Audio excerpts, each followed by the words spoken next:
This is Hannibal here from the Hannibal TV on YouTube with a daily wrestling news update for you.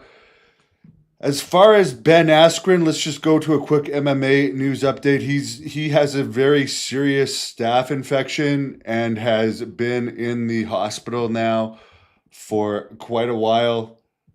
Very dangerous staph infection.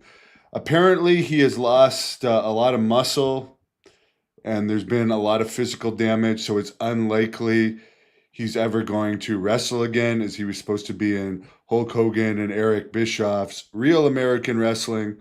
However, it looks like he's probably going to survive, so I hope that is true. As far as the AEW lawsuit with Kevin Kelly and the Tate twins, who are the Tate twins? I don't know. Two of the wrestlers that AEW use or hired, I guess, but rarely, if ever, used, and nobody knew who they were. They both are being represented from Stephen P. New, who I guess is Jim Cornette's lawyer. Uh, the cases are related to wrongful dismissal and defamation, from what I understand.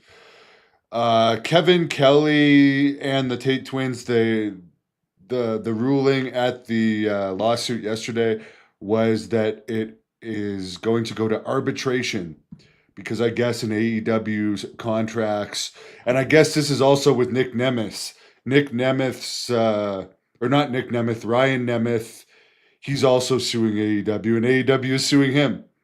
But their lawsuit is also going to arbitration most likely because in the contracts of AEW, any dispute is supposed to be resolved in arbitration. Much like this is an issue right now, holding up the Janelle Grant lawsuit. That anything related to the settlement, whether it's her breaking the settlement or him breaking the settlement, has to be resolved in arbitration. So I guess the issue with the Tate twins being fired, according to Dave Meltzer, the judge says they presented no argument that this isn't an arbitration issue. I guess the thing is they had received plane tickets to fly to a taping in Canada, and they did not want to drive the 2 or 3 hours to the airport because I guess it was a later plane ticket to get them on this show, so they had to drive to a different airport that would get them to Canada, and they did not want to do the drive, and that's why they were released. And all I can think of is I remember when WWE wanted to use me in Vegas, and I lived in Calgary. I wasn't even under contract, and I drove like a full day straight to get to Vegas just to make $250. But I got to wrestle at the Thomas and Mack Center, which was really fun. Say what you want. It's fun to be a wrestler in front of very large crowds. I know AEW doesn't get very large crowds anymore, but they still get usually at least 1,000 people at their shows, unless it's one of these ballroom shows or a situation like they have coming up at the ECW arena, where they're going to run it 7 times in a row, where they'll probably not do very well overall for attendance there by the time it gets to the later shows. Apparently, AEW wrestler Commander was injured from a rope walk botch. They had another 4-hour episode of Dynamite last night, which is way, way, way too much. When you have a company that's not popular, the solution is not to add another hour to your another 2 hours, I guess, to your flagship show.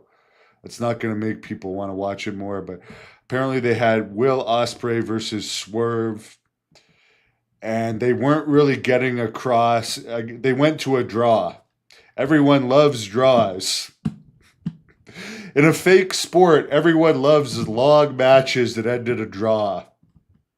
I mean, people don't even like draws in real sports, but apparently these guys went to a half-hour draw, but they hadn't communicated very well to the fans in the arena that it was almost at a time limit. and there was a time limit. Apparently, they only announced when there was 1 minute left. So it got a very bad reaction in the arena. Apparently, these 4-hour shows overall, although there have been some outliers, the crowds are really dying by the fourth hour. Anyways, folks, that's the news for now. I'm interviewing Rock Riddle, a wrestling legend from Hollywood, at 7 p.m. Eastern, and at 10:15 Eastern, the very attractive female wrestler, the Black Dahlia, at 10:15 p.m. Eastern tonight. So stay tuned for those.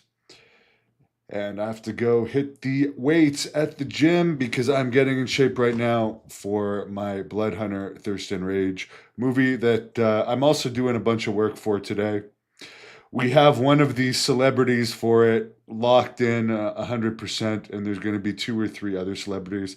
By the way, Mark Coleman, UFC legend, who I've interviewed before, he says he's going to do an interview with me this weekend. He's not committing on the time, but there's a very good chance I will have none other than former UFC champion, who's going to be played by somebody in Mark Kerr's upcoming Smashing Machine movie with The Rock, coming out this October. So looking forward to get it. It's going to be done at some point. It's just a matter of some of these guys are hard to nail down, but he's telling me this weekend, so I'll take him at his word for now.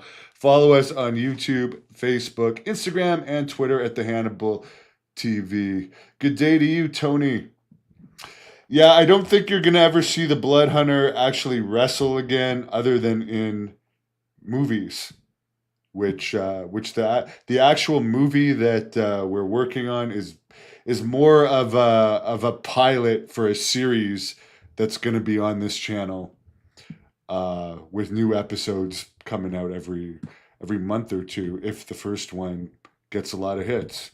So there are a bunch of acting clips on this channel that have a really lot of hits. So I'm counting that there'll be even more hits for a vampire movie about wrestling that also has wrestling celebrities in it.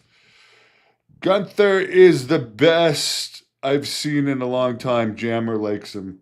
He's got a good chop. He's too skinny for my taste. He's not believable as an ass kicker with his lack of muscle for my taste.